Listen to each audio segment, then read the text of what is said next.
She was 18 and had been made homeless by a note taped to her bedroom door. With no family to turn to, no plan, and only the $22 she had saved from odd jobs, she had just her grandfather's old whittling knife and a quiet determination. With 5 of those dollars, she bought a derelict farmhouse in a forgotten valley, a place the locals called haunted. But what no one in the county knew, what she would only discover by chance and by labor, was that hidden in the damp earth of the cellar was a secret that would not only change her life, but give it a foundation she had never known. For more stories of finding home in unexpected places, subscribe to our channel. Ilara was born in the flat, windswept town of Prairie Bend, a place defined by the railroad tracks that cut it in half and the grain elevators that were its only cathedrals. Her mother, Helen, was a woman who seemed to have been born tired, her shoulders perpetually slumped under the weight of a life she hadn't chosen but had quietly accepted. She worked as a bookkeeper for the town's only mercantile, her days spent hunched over ledgers, her fingers stained with ink. She loved Ilara in a distant, abstract way, like a character in a book she was too weary to finish reading. Her father had been a railroad man, gone before Ilara's first memories formed, a ghost conjured only by a faded photograph on the mantel and a pension that had long since run out. The man who took his place was Arthur Hemmings, a man of rigid schedules and quiet resentments. He married Helen when Ilara was 5, bringing with him a sense of order that felt more like occupation than affection. Arthur was a land surveyor, a man who measured the world in precise lines and right angles, and he saw Ilara as a variable he could not account for, a disruption to his carefully plotted life. He never raised his voice, never raised a hand. His cruelty was administrative, a matter of rules and subtractions. He subtracted her from family conversations, from small moments of warmth, from any sense of belonging. The only true warmth in Ilara's early life came from her maternal grandfather, Joseph. He had been a carpenter, a man whose hands, though gnarled with arthritis, could still coax beauty from a block of wood. He lived in a small house on the edge of town, a place that always smelled of sawdust and pipe tobacco. He was the one who had given her the knife. It was a Case Stockman, its bone handle worn smooth and yellowed with age. The 3 carbon steel blades sharpened down to elegant slivers from years of use. "A good tool doesn't just do a job," he'd told her, his voice a low rumble. "It holds a story. This one holds mine, and now it will hold yours." He taught her how to use it, not just for whittling birds and small, intricate animals from scraps of pine, but for practical things. How to notch a piece of wood for a joint, how to strip wire, how to sharpen a pencil to a perfect needle-fine point. He taught her to see the grain of the wood, to understand its tensions and its strengths. He died when she was 10, a quiet passing in his sleep, and the knife became her most sacred possession, a tangible piece of the only unconditional love she had ever known. After Joseph's death, the world of her mother and Arthur closed in, a silent, gray space. School was a place of rote learning she endured, but her real education happened in the workshop of Silas Croft. Silas had been her grandfather's friend, a man who seemed as old and weathered as the oak trees that surrounded his property. He was a widower, his wife having passed decades earlier, and he lived alone in a sprawling, slightly ramshackle house filled with clocks he'd built and furniture he'd repaired. Silas was a master of all trades, a man who could fix a sputtering engine, set a stone wall, frame a roof, and coax a dying orchard back to life. He was a man of few words, but he saw in Ilara the same quiet competence and watchful eyes he'd seen in his friend Joseph. He never formally offered to teach her.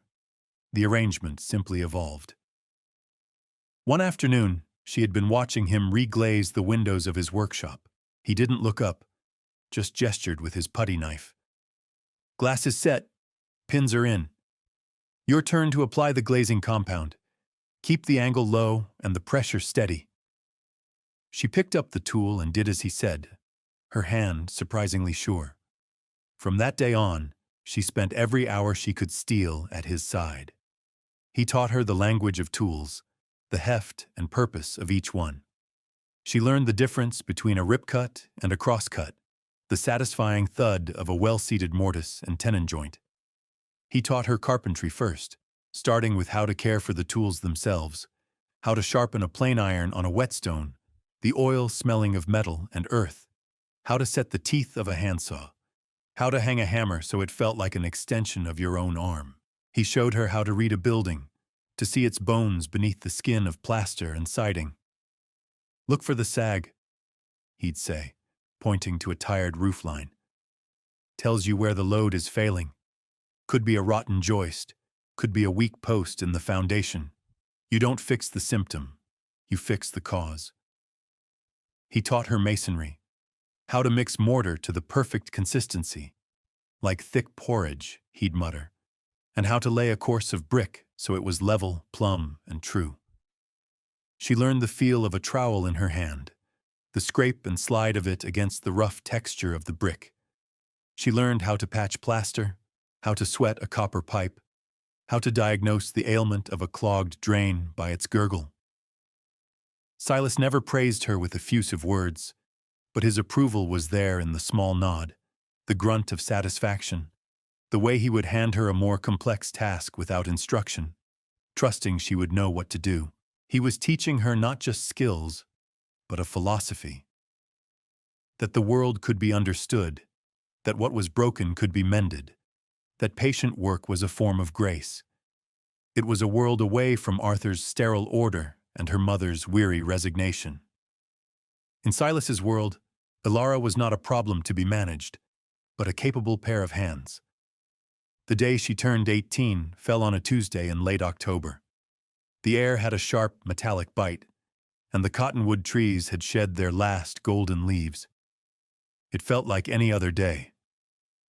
She went to Silas's workshop after her morning chores, and they spent the afternoon replacing rotten sills on his back porch, the air filled with the scent of fresh-cut cedar.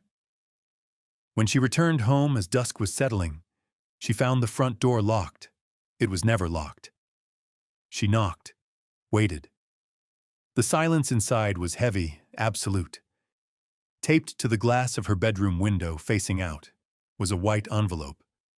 Her name was written on it in Arthur's precise, angular script. Inside, the note was brief. It stated that as she was now of legal age, her residency in the house was concluded. A small stack of bills was folded inside the paper, $22, the exact amount she had given her mother for safekeeping over the years, money earned from mending neighbors' fences and sharpening garden tools. Below the typed sentences, Arthur had signed his name. Her mother's signature was not there. Through the window, she could see her single suitcase, a small canvas bag standing by the door. It was already packed. They had gone through her things, selected what they deemed necessary, and cast out the rest. She did not knock again. She did not shout or plead. The cruelty was so complete, so administrative, it left no room for argument. It was a transaction that had been finalized. She reached into her pocket, and her fingers closed around the smooth, worn handle of her grandfather's knife. It was still there. They hadn't taken that. She picked up the suitcase from the porch steps, turned her back to the only house she had ever called home, and began to walk. The streetlights flickered on, casting long, lonely shadows down the empty road. She walked out of Prairie Bend without looking back, following the two-lane road as it unspooled into the vast, open plains. The sun set in a fiery blaze of orange and purple, and the sky deepened to an ocean of indigo pricked with cold, distant stars. The wind was a constant presence, a low moan that swept across the grasslands, carrying the scent of dust and dry sage. She walked through the night, the rhythmic crunch of her boots on the gravel shoulder, the only sound besides the wind. She was not afraid, not in the way most people would understand it. The quiet competence Silas had nurtured in her was a steady, low flame in her chest.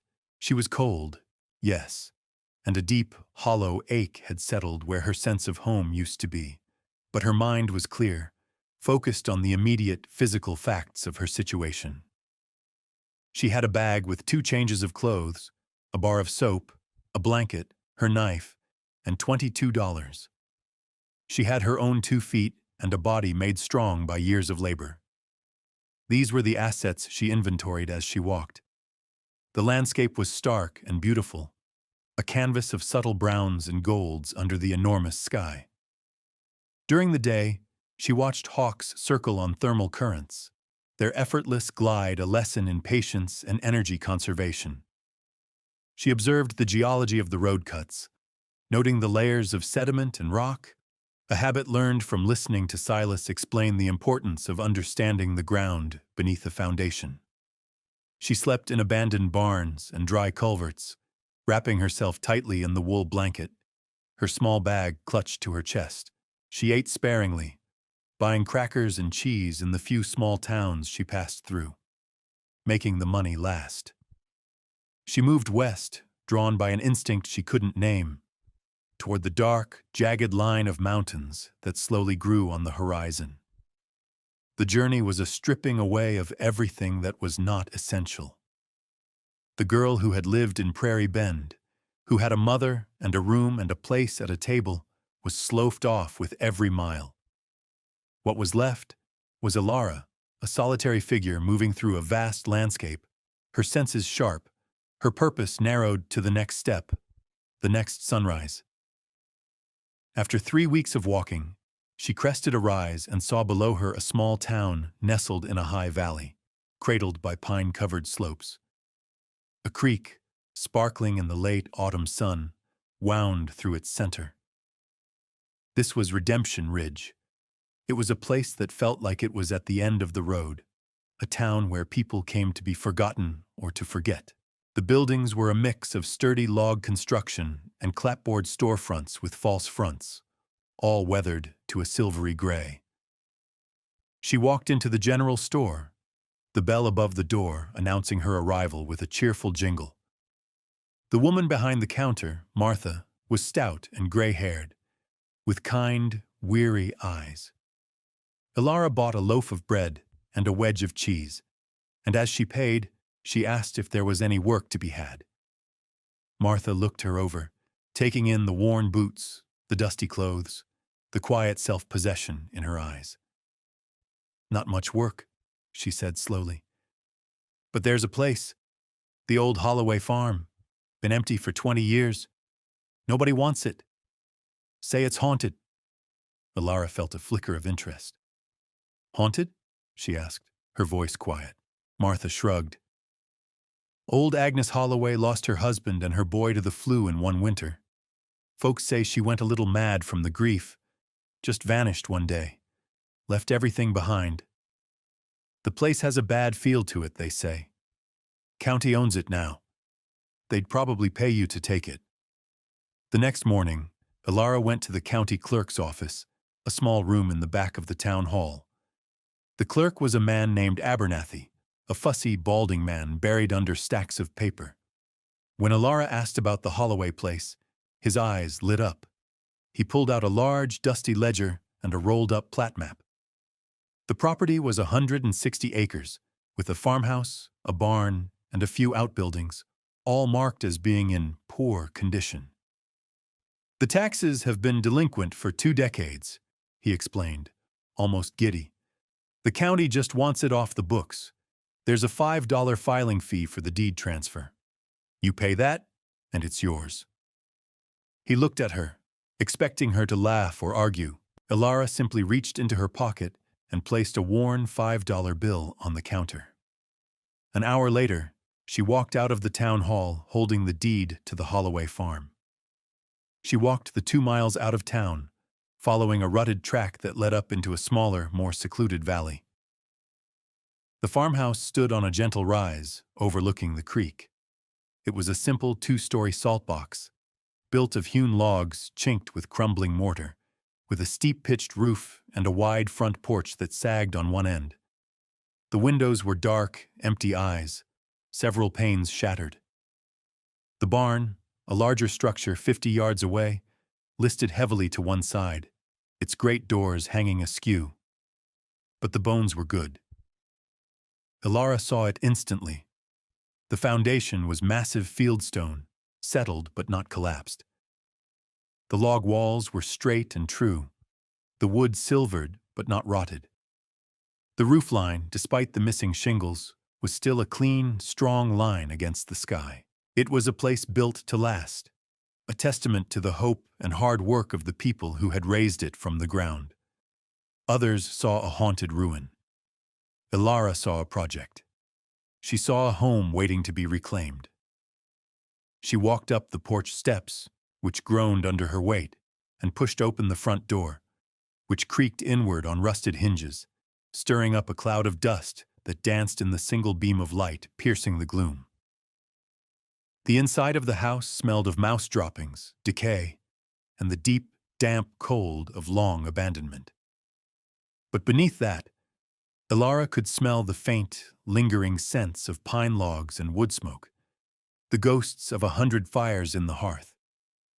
The layout was simple: a large keeping room dominated by a massive stone fireplace, a small kitchen area in the back, and a steep, narrow staircase leading to 2 small bedrooms upstairs. Everything was covered in a thick blanket of dust and cobwebs.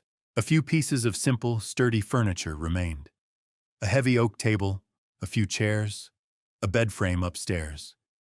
It was as if the occupants had simply walked away in the middle of an ordinary day. Ilara spent the first few days just cleaning, a battle waged with a broom she fashioned from a branch and a bucket of water from the creek. She swept away the years of dust and debris, letting the pale autumn light into the house for the first time in a generation. She found a tattered calendar on the kitchen wall, frozen on November 1908. 20 years. Her first priority was shelter. She used her knife to cut shingles from the less damaged sections of the barn roof and patched the worst holes in the farmhouse roof before the first snows came. She used clay from the creek bank and dried grass to re-chink the logs, sealing the house against the wind. It was hard, lonely work, but it was work she understood. Her body ached at the end of each day, but it was a good ache. The ache of purpose. The cellar was the last place she tackled. The entrance was a heavy trap door in the floor of the keeping room. It opened onto a flight of steep stone steps leading down into the darkness. It was a root cellar, dug into the earth, with stone walls and a dirt floor. The air was thick and cold, smelling of damp soil. It was here, while clearing out the debris in the far corner, that her shovel struck something that wasn't dirt or rock. It made a hollow, wooden sound. Curious, she knelt down and scraped away the earth. She uncovered the edges of a wooden plank. It wasn't part of the construction. It was loose. Using the tip of her shovel as a lever, she pried it up. Beneath it was a small, excavated cavity, and nestled inside was a metal box, about the size of a shoebox, wrapped in oilcloth. Her heart, which had been beating with the steady rhythm of labor, gave a sudden, hard thump. With trembling hands, she lifted the box out. It was heavy. She carried it upstairs and set it on the oak table, the afternoon light glinting off its tarnished surface. After a moment's struggle with the rusted latch, she pried it open. The first thing she saw was money. Stacks of silver dollars, neatly wrapped in cloth rolls, and a small leather pouch filled with $20 gold pieces. She counted it slowly, her hands shaking slightly. It was over $3,000, a fortune beyond her wildest imaginings. But it was what lay beneath the money that made her breath catch in her throat.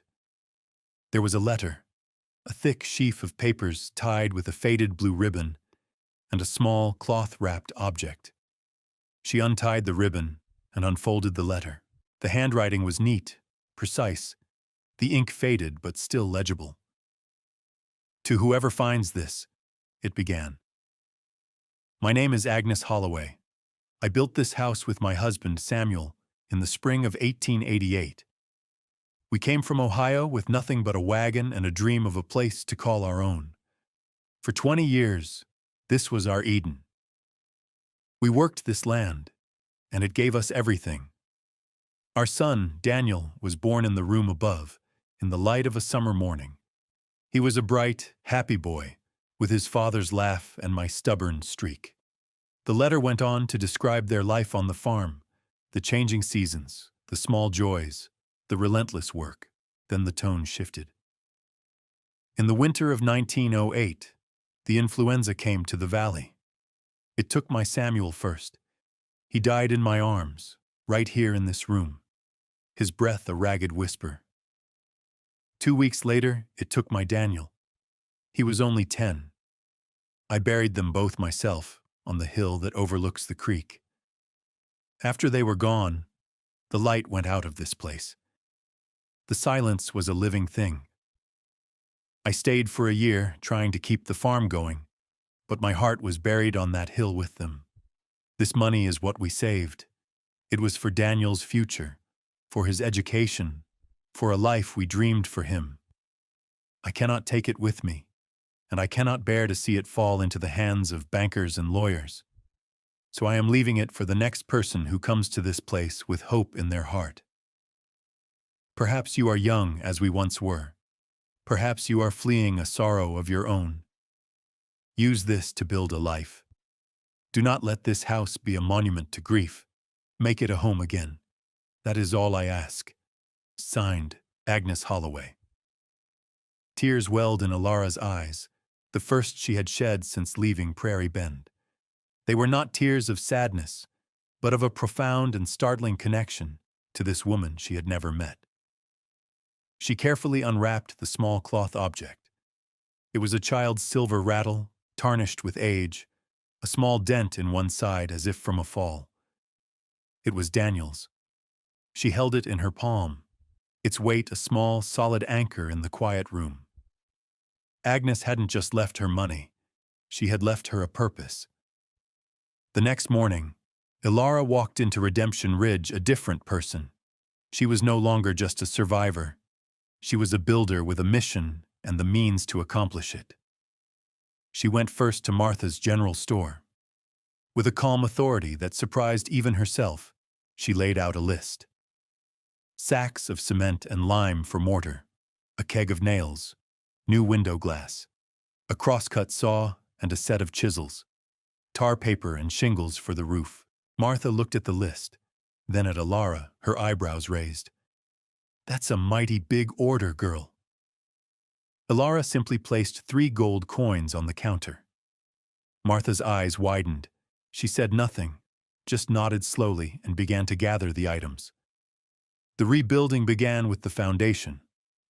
Ilara, remembering Silas's words, knew that everything depended on a solid base. She spent a week on her hands and knees in the cellar, chipping out the old, crumbling mortar from between the massive fieldstones. She mixed the new mortar herself, getting the consistency just right, like thick porridge, and forced it deep into the joints with a trowel, her hands and arms covered in a fine gray dust. It was grueling, back-breaking work. One afternoon, an old man with a stoop and a face like a topographical map of the valley stopped by. He had been watching her from the road. "That's Jebediah," Martha had told her. "Best stonemason this county ever saw. Retired now." Jebediah watched her work in silence for a long time. Finally, he spoke, his voice a gravelly rasp. "Your mix is a little wet for this damp ground. Add another part sand. And you're holding your trowel wrong. You'll wear your wrist out. Like this." He took the tool from her and demonstrated, his gnarled hands moving with an economy and grace that belied his age. He didn't offer to help, but he came back every day that week, sitting on an upturned bucket, offering quiet advice, until the last stone was pointed and the foundation was solid and true. Next was the barn. It listed at a terrifying angle, and Ilara knew it was only a matter of time before it collapsed completely. She needed to lift the entire structure and replace the rotted sills and posts. It was a job too big for one person. She went to see Thomas, the town blacksmith, a quiet young man with powerful shoulders and soot permanently etched into the lines of his hands. She explained what she needed: heavy iron braces and a set of screwjacks. He listened intently, sketching her ideas on a piece of slate. "It'll work," he said, his first words to her. "But you'll need help. A lift like that is a tricky thing." The next Saturday, Thomas showed up at the farm not just with the jacks he had forged, but with 3 other men from town. They worked all day under Alara's quiet direction. She, who had studied Silas's every move, knew exactly where to place the jacks, how to crib the immense weight of the barn as it was slowly, carefully lifted, inch by inch. The air was filled with the rhythmic creak of the screws, the groan of old timbers, and the terse, functional commands of the men. By dusk, the barn was straight, resting securely on new, solid oak posts Alara had cut and shaped herself. The men didn't ask for payment. As they were packing up, Martha arrived in her buckboard, bearing a massive pot of stew, fresh bread, and a jug of cider. They ate together on the newly repaired porch of the farmhouse, the silence punctuated by the satisfying sounds of hungry men eating. It was the first time Alara had shared a meal with anyone since leaving home. Community wasn't declared. It was built, one shared task, one hot meal at a time. The work continued through the winter and into the spring. Alara reglazed every window, the panes of new glass sparkling in the sun. She and Thomas worked together to repair the well pump, its iron handle now moving with a smooth, silent action, drawing up clear, cold water. She stripped the old peeling paint from the floors and woodwork inside, sanding them down to the bare wood and finishing them with linseed oil, revealing the warm, golden grain of the 100-year-old pine. By the time the valley turned green again, the Holloway farm was no longer a haunted ruin. It was a home. Smoke curled from the chimney, a neat stack of firewood stood by the door, and the windows glowed with a warm, welcoming light in the evenings. The haunted reputation of the place had vanished, replaced with a quiet respect for the young woman who had brought it back from the dead with her own 2 hands. People in Redemption Ridge who had first eyed her with suspicion now greeted her by name. "Morning, Alara," they'd say, and she would nod back. She was no longer an outsider. A rhythm settled into her life, dictated by the seasons and the needs of the farm. She bought a few chickens from Martha, and their cheerful clucking now filled the yard. She tilled a small plot of land near the house and planted a garden with seeds she'd bought at the store: potatoes, beans, squash, the things that would see her through the next winter. Jebediah, on one of his visits, showed her how to build a small stone smokehouse, and she learned to cure the meat from the deer Thomas taught her how to hunt. She became part of the town's small, intricate economy of favors and trade. She mended a broken chair for Martha in exchange for a bolt of sturdy cloth. She used her whittling skills to carve a new handle for a tool for Thomas, who in turn forged her a set of custom hinges for a new gate. The house itself settled around her, its old timbers seeming to sigh with relief. It was no longer a place of ghosts and sorrow, but a place filled with the smells of baking bread, drying herbs, and the faint, clean scent of beeswax polish. She was not just living in the house.